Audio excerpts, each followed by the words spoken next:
All right, this is for Chemistry CP. This is a debrief on the assignment called Types of Chemical Reactions. In each space provided, identify the type of chemical reaction, whether it's single displacement, double displacement, synthesis, decomposition, or combustion, and balance the reaction.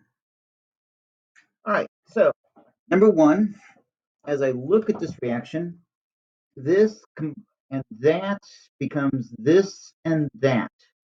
And from my point of view, the lithium replaces the aluminum in hooking up with the oxygen. So I would classify this as a single displacement reaction.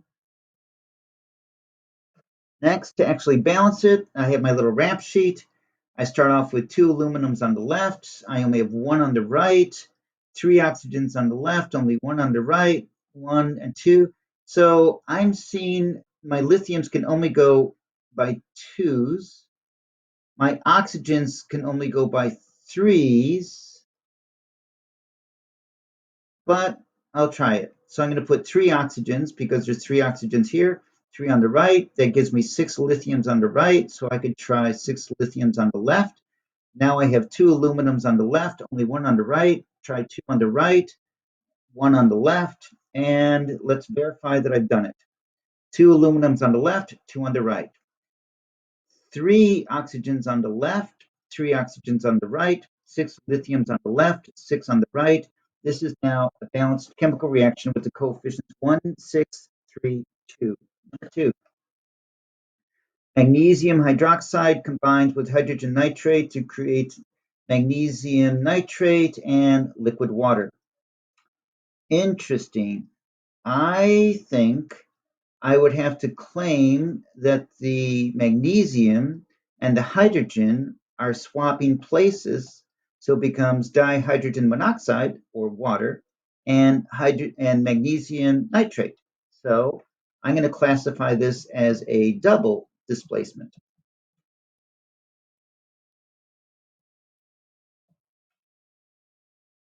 Now, to balance it, on my rap sheet, I see I need to be a little careful on the oxygens because they show up everywhere. So I'm thinking, I have 2 hydrogens here and 1 there, and I can only go by 2s there.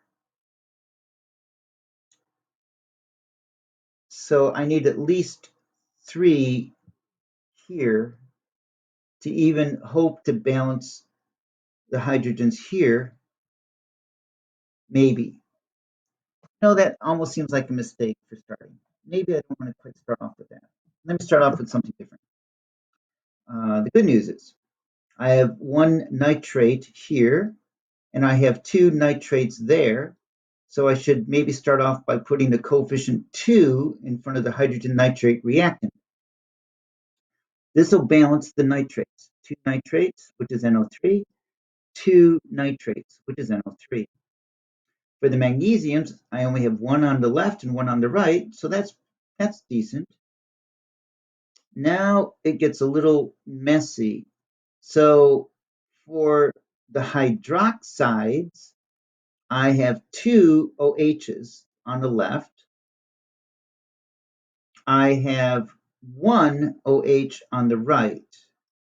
So I guess my first upgrade would be to put a 2 on the right. Now I have 2 OHs plus 2 hydrogens on the right. On the left, I have 2 OHs and I have 2 hydrogens. So this is actually a balanced chemical reaction, I claim. Final check. 1 magnesium reactant, 1 magnesium product, 2 hydroxides in the reactants, 2 hydroxides in the reactants, 2 hydroxides in the products, because this is HOH is one way of thinking of it. So 2 hydroxides. 2 hydrogens on the left, 2 hydrogens on the right, 2 nitrates on the left, 2 nitrates on the right. The coefficients are 1, 2, yields 1, 2. Number 3. This is a hydrocarbon. Maybe the oxygen maybe changes what I should call it, but it's combining with oxygen to create carbon dioxide and water. So I'm just going to classify this as a combustion reaction. Great. Now, balancing combustion reactions is slightly tricky in that you really should be sort of doing the oxygens maybe last out of the whole bunch of them. So let's work on the carbons as a good start. I have 3 carbons on the left, but only 1 on the right. So I'm going to try 3 carbons on the right and see where that takes me. Now I have 3 carbons on the left, 3 on the right. I have 6 hydrogens on the left, only 2 on the right. So let me try tripling the hydrogens on the product side. Now I have 6 hydrogens on the right. Okay, so a question came up. How do I know that this is combustion? Well, there's 4 hints. Hint number 1, I'm combining with oxygen. Oxygen is called an oxidizer, which combines with a fuel, and this is oxygen is it makes iron rust, it makes wood burn, it makes gas and oil burn. So you combine it with some sort of fuel with oxygen. If it is complete combustion, then the 2 pure products are carbon dioxide gas, and sure enough, that's one of the products, and liquid water. In automobiles, we try to have perfect combustion so that what is dripping out of the tailpipe of a car is liquid water. There is another type of combustion called incomplete combustion. I think that's what it's called. And in that situation, carbon monoxide gas is produced, plus whatever else is produced. I suppose water and I think one other product. I don't pay attention because we only give you perfect combustion or complete combustion problems in this chemistry course. But I do remember from the PowerPoint from last week that when you have complete combustion, it's a fuel combining with oxygen to create carbon dioxide and water. And if it were a flame, it would be a nice blue color to it. Incomplete combustion is a fuel combining with oxygen to create carbon monoxide, some other stuff, and it shows up as carbon was one of the products, and it shows up as yellow flame with soot, which is the dark carbon. So on our fire pit on our front yard that we recently acquired, it is basically incomplete combustion because it's a yellow, inviting looking campfire flame with carbon soot building up on the fake rocks or lava rocks, whatever they are. Okay, so back to actually balancing this. 3 carbons on the left, 3 carbons on the right, 6 hydrogens on the left, 6 hydrogens on the right, and now I need to carefully tally up the oxygens and see how to make it right. I have 1 oxygen on the left plus 2 oxygens on the left means I have 3 oxygens on the left. On the right, I have 6 oxygens plus 3 oxygens. That's 9 oxygens on the right. So if I did my little rap sheet, reactants, the atoms, the products, and I'm talking about oxygen, that's over oxygen. At the moment, I have 6 plus 3 is 9 oxygens on the right, but I only have 3 oxygens on the left, and I have to fix them. These oxygens on the left can only go by 2s. But I can bump them up. I can increase them by 2s. So 3 plus 6 equals 9. So if I increase this from just 2 oxygens, if I make it so I'm adding 6 additional oxygens to that, then it should work, right? So 1 means I have just 2. A 2 means I have 4. A 3 means I have 6. A 4 means I have 8 oxygens here. Plus 1 on the left means I now have 9 oxygens in my reactants. 1 for the fuel, 8 for the oxygen gas. On the right, I have 6 oxygens in the carbon dioxide gas, plus 3 oxygens in the water. 6 plus 3 is 9 on the right. 1 plus 8 is 9 on the left. And I'm going to claim that this is now complete combustion balanced with coefficients of 1 for the fuel, 4 for the oxygen, and then on the product side, 3 for the carbon dioxide gas, and 3 for the liquid water. Ta-da! Number 4. Dinitrogen pentaoxide decomposes into nitrogen dioxide and oxygen gas. So right away, starting with one reactant and breaking it apart is decomposition. And sure, you can call it decomposition reaction. Yeah. Now, to balance it, again, a little tricky. Since I start off with 2 nitrogens, I will try a 2 on the right to have 2 nitrogens. On the left, I have 5 oxygens. On the right, I have 4 plus 2 is 6 oxygens.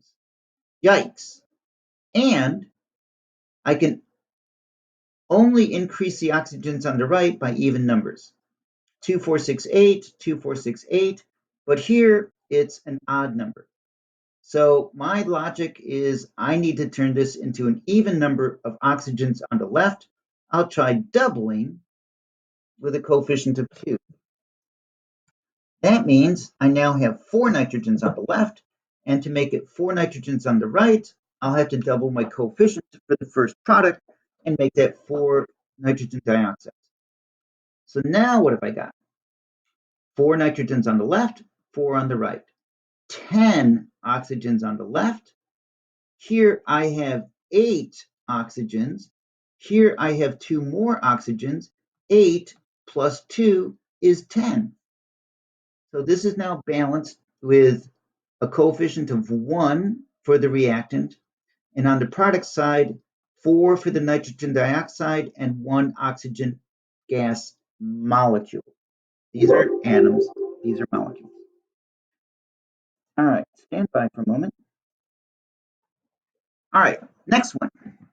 Number 5. Or let me just change the camera angle. There we go. Number 5. Whoa, my goodness. This looks like chromium-3 oxide combines with nitrogen gas and liquid water to create ammonium dichromate. There's only one product. Even though there's 3 reactants, there's only one product. So I would definitely classify this as synthesis. I am synthesizing, I'm combining all this stuff into one massive product. So next, try to balance this chemical reaction. Well, my goodness. My goodness. I'm looking at this. I can't even call this ammonium a group because it starts off as nitrogen gas and the hydrogen that was in the water. So I see there's 2 chromiums on the left and 2 on the right. Oxygens I'm not going to count yet. So I'm going to tackle the nitrogens. Oh man, what's that? That is our 3-minute break. All right, break is over. This is a synthesis reaction, and I'm attempting to balance the chemical reaction.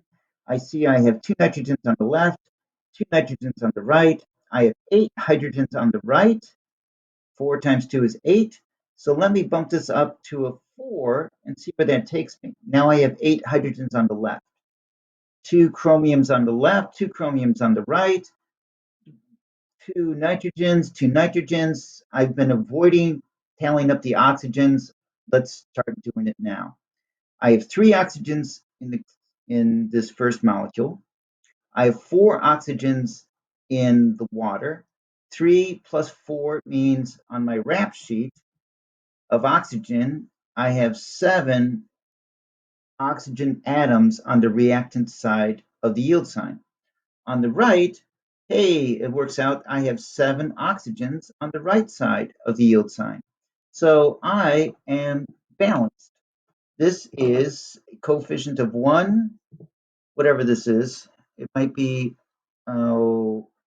maybe chromium 3 oxide combines with 1 nitrogen gas molecule plus 4 water molecules to synthesize and create 1 ammonium dichromate molecule. Ta-da! Number 6. A fuel combines with oxygen to create carbon dioxide and water. I recognize this as being combustion. And now the challenge of balancing it. I target the carbons first. I have 6 on the left. Let's make it 6 on the right. I have 12 hydrogens on the left. Let's make it 12 on the right by using a coefficient of 6 in front of the water. Now let's see what it takes to balance the oxygens. I have 6 on the left plus 2 more. So on my rap sheet for oxygen, I currently have 8 oxygens on the reactant side. On the product side, I have 12. 6 times 2 is 12, plus 6 more. 12 plus 6 means I actually have 18 oxygens on the product side. Now, the good news is I can bump up the oxygens on the left by 2s. So what I need are 10 more oxygens on the left. And I can do that, let's say, trying doing 10 more on the left means I turn this into a 6, I believe. Now I have 12 oxygens here as the oxidizer, plus 6 oxygens in this fuel. 12 plus 6 is 18. Everything is now balanced. The coefficients are 1 molecule of the fuel plus 6 molecules of oxygen gas combust to create 6 molecules of carbon dioxide gas plus 6 molecules of liquid water. Ta-da! Number 7. Lead 4 sulfide plus cobalt probably 2, probably chlorate. If I were to practice my skills, I would go to my list of polyatomic ions and look up what is ClO3. Well, ClO3 is called chlorate and it has a -1 charge. So if I have 2 of those, then this must be cobalt 2 chlorate. Produce 1 molecule of lead 4 chlorate and cobalt 2 sulfide. Great. So what kind of reaction is this? The lead and the cobalt swap partners. So this is a double displacement.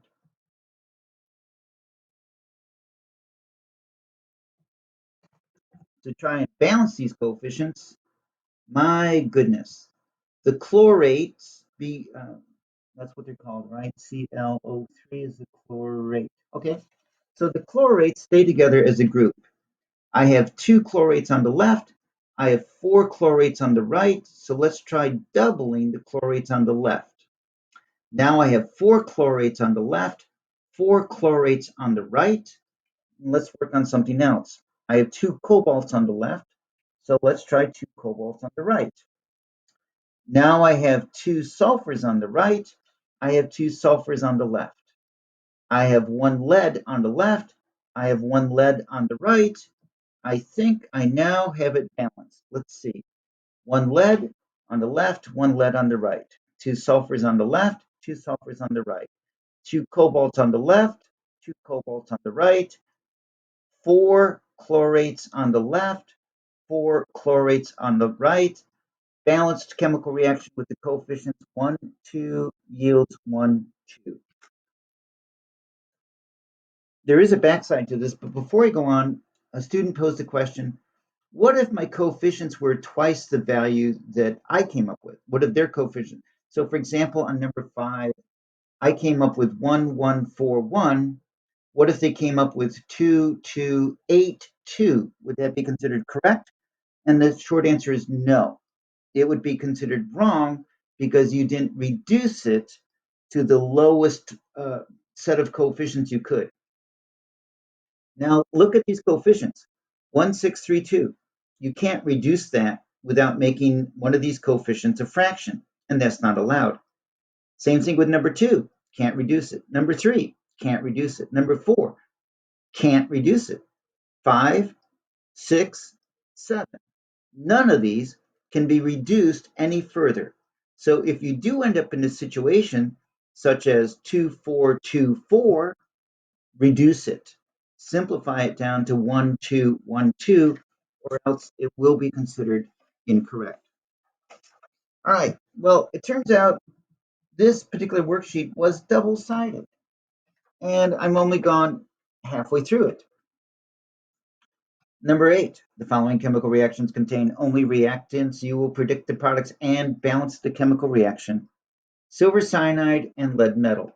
Silver is Ag, always with a 1 plus charge. Cyanide is Cn with a 1 minus charge. I'm going to combine that with neutral lead. And whoa, I would predict that this is going to be a single displacement reaction, that the cyanide sticks together. It's not going to add two different metals to itself. So this thing is going to become some form of lead cyanide. But what form of lead cyanide will it be? That's an interesting question, you see. But it's going to be some kind of lead cyanide plus neutral silver. I am going to attempt to look up. So I'm going to pause for a moment. Okay, so I just took a moment to look up a reference sheet called cations with multiple charges. I'm curious to see what are the possible common charges for lead. And on this list, there is no lead with a 1 plus charge. There's lead with a 2 plus charge, and there's lead with a 4 plus charge. And there's not really enough information here, based on my understanding of chemistry, for me to identify so which one is this, lead 2 or lead 4? So, strictly speaking, you probably should list both of them. Yes, I kid you not. So one product is lead 2 cyanide, and the other product would be lead,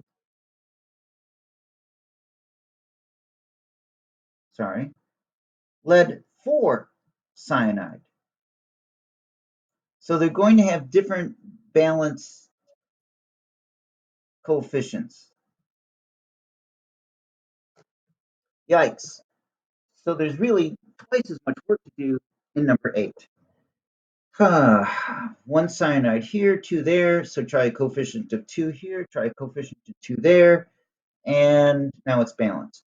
On the second possibility, I would have to put a 4 in front of the first reactant, a 4 in front of the silver, and now it's balanced. Yikes. In case you didn't know, there's that much work to do. Number 9, iron 3 bromide, so FeBr3 combines with zinc. Now, zinc is always a fixed charge. Zinc is always a 2 plus charge. Okay, zinc is always a 2 plus charge, and sulfur is always a 2 minus charge. Sulfide, when it's combined with something else, always a 2 minus. So zinc sulfide is going to be just one atom of each of those two. What kind of reaction would it do? I would speculate that the metal iron is going to exchange places with the zinc metal, and therefore I would call this a double displacement reaction. That's how I would classify it. Double displacement. So the zinc, which is always a 2 plus charge, will require 2 bromines, not 3, to be balanced. And the iron will presumably still be an iron 3 that is now trying to hook up with the sulfide, which is always a 2 plus charge. So we're going to have to do crisscross Fe3S, I'm sorry, Fe2S3. That's my prediction for the product. To balance it, I would try maybe a 3 here, a 2 there, and see maybe a 3 here, and maybe a 1 there. 2 irons, 2 irons, 6 bromines, 6 bromines, 3 zincs, 3 zincs, 3 sulfurs, 3 sulfurs, it's balanced. Number 10. Copper 1 hydroxide. Hydroxide is always -1. Roman numeral 1 means it's a 1 plus, so it's just one of each. Plus tin 4 oxide. Now, oxygen is always a 2 minus, and I'm going to need 2 of those to balance this tin 4. So what kind of reaction would I predict? Again, I think the metals would swap places, so I'm classifying this as a double displacement, meaning I'm going to end up creating some sort of copper, and I'm going to leave it as a copper 1. Although I suppose I should be honest and say, well, look, copper can be a 1 plus charge or a 2 plus charge. Now, I kind of expect it'll stay as a 1 plus, but maybe in my ignorance, I should expect it to be both. So if it's just a 1 plus, then it's copper hydroxide. And meanwhile, what did I do? I just wrote the reactant again. Excellent, Mr. Turk. So copper with a 1 plus charge, oxygen is always a 2 minus charge, so I would need 2 coppers for that 1 oxygen. And then the other partners would become tin, which is 4 hydroxide, so I will need 4 OHs to make that balance. And if I try to balance this, I'd probably try a 2, nope, because I see I need 4 hydroxides. So let's try a 4 here, and then a 2 there, and see how it goes. 4 coppers, 4 coppers, 4 hydroxides, 4 hydroxides, 1 tin, 1 tin, 2 oxygens, 2 oxygens. This would be a balanced chemical reaction with copper 1 as the product. Now, if copper 2 is the product, then this becomes CuO. And for that matter, the tins have multiple states too. They can be tin 2 or tin 4. So that means there's 4 possible combinations of products. Wow. I'm not going to do 4 possible answers. You should, as students, no doubt. But suppose this product is tin 2 hydroxide. Or really, I should only make one change, right? So let's leave this as tin 4 hydroxide. Now I have the same reactants here as always for all 4 possibilities. The 4 products are copper 1, oxide, copper 2 oxide, tin 4 hydroxide, tin 2 hydroxide. Yikes. Just do all of them.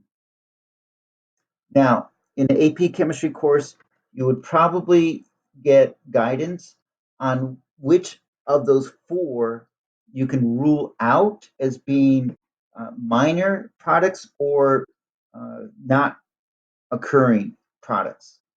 But here in chemistry CP, can't help you. Methanol, CH3OH, burns in air. Okay, so CH3OH burns means plus oxygen 2. The air is just a mixture of gases out of which we're using the oxygen fuel, and we're going to presume it's complete combustion. So what do we get? We're going to get carbon dioxide gas and water. To try and balance this, my goodness, 1 carbon, 1 carbon, 4 hydrogens, 4 hydrogens, 3 oxygens, 4 oxygens. These oxygens only go in pairs. This needs to become an even number. So I need to double this, which is going to cause me to double that and force me to double the waters. So now I have 2 carbons on the left, 2 on the right, 6 hydrogens on the left.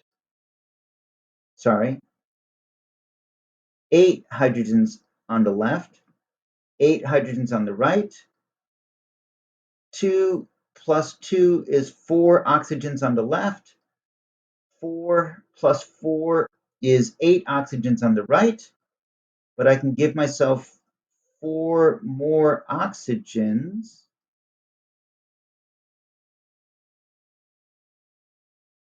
I think with the 3 here. So I have 4 plus 4 is 8 oxygens on the right.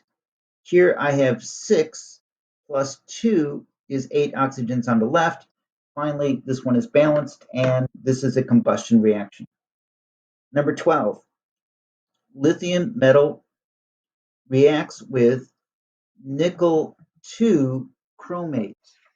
So just to make sure that we have chromate correct, we go to our list of common ions and verify what chromate is. Why, chromate, it says, is not dichromate.